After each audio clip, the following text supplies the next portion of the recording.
Programang ito ay rated SPG. Striktong patnubay at gabay ng magulang ang kailangan. Maaaring may masiselang tema, lengguwahe, karahasan, sexual, horror o droga na hindi angkop sa mga bata.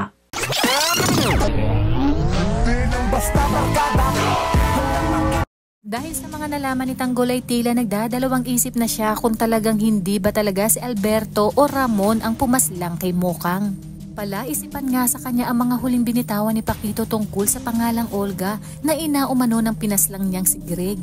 At nakaganti na umano ito dahil sa pagpaslang sa taong pinakamamahal ni Tanggol na siya ngang si Mokang. Kaya naman lahat ng ito ay sinabi niya kay Bubbles. Ngayon tuloy ay may ideya na si Bubbles na talagang napakasama ng sinasabing Olga. Ipinaliwanag din ni Tanggol kung bakit niya pinaslang si Greg dahil isa itong sindikato at niratrat ang kanilang bahay noon.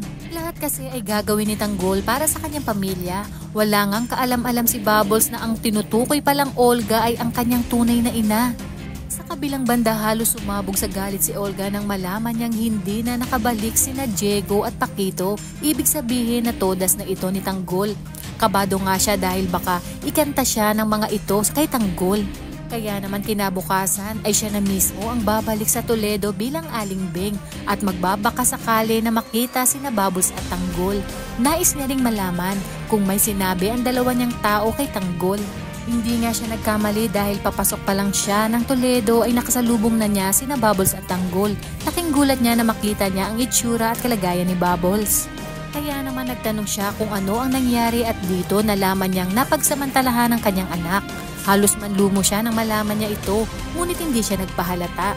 Gumawa din siya ng paraan para malaman kung sino ang may gawa nito kay Bubbles. At dito niya napag-alaman na si Pablo Caballero pala ito. Naghinala na rin siya na baka si Tanggol ang pumaslang kay Pablo, ngunit hindi niya ito magagamit laban kay Tanggol dahil baka madamay ang kanyang anak. Di kalaunan ay nalaman niya na rin na si Tanggol mismo ang nagsabi na hindi daw pala si Alberto Trias ang pumaslang kay Mokang at isang taong nagngangalang Olga ang may gawa nito.